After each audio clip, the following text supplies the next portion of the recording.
Another day, another basketball stories na naman ang pagkukwentuhan natin.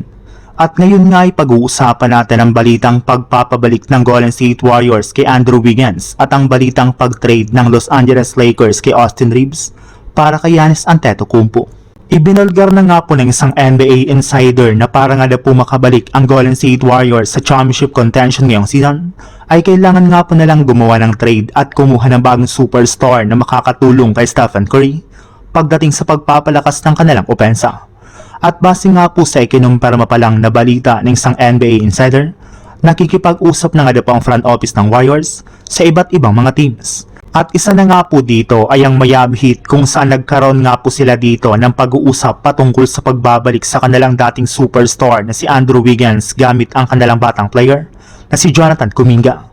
Yes, gusto nga po ng JSW na kunin muli si Wiggins upang sa ganon ay magkaroon ulit sila ng bagong trendy player na makakatulong na mapalakas muli hindi lang ang kanilang opensa, kundi pati na rin ang kanilang depensa. Iyan na rin naman nga po ang mas prioridad nilang kunin kesa sa mga nire-request ng kanilang mga fans na bagong center ngayong season.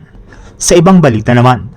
napakadali nga po na kumalat sa social media ang balita na matapos lamang nga po na maging official na available si Giannis Antetokounmpo sa trade market, ay sari-saring mga teams na nga po nag-offer sa Milwaukee Bucks ng kanilang trade package. At isa nga po sa mga pinakamalaking teams na susubok sa pagkuha sa kanya sa trade ay ang Los Angeles Lakers na gustong gamitin si Giannis Antetokounmpo bilang bagong katandem ng kanilang superstar na si Luka Doncic. Dahil nga po patapos na ang karir na LeBron James ay ito na nga po ang pinaniniwalaan nilang superstar na papalit sa pwesto nito sa kanilang lineup.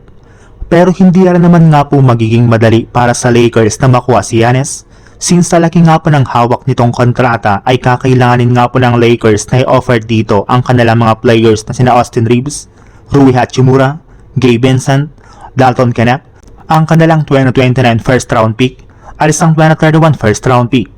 Kailangan nga po talaga nila ditong isakripisyo ang kanilang mga key players katulad ni Austin Reeves na siyang tatanggapin lamang ng Milwaukee Bucks.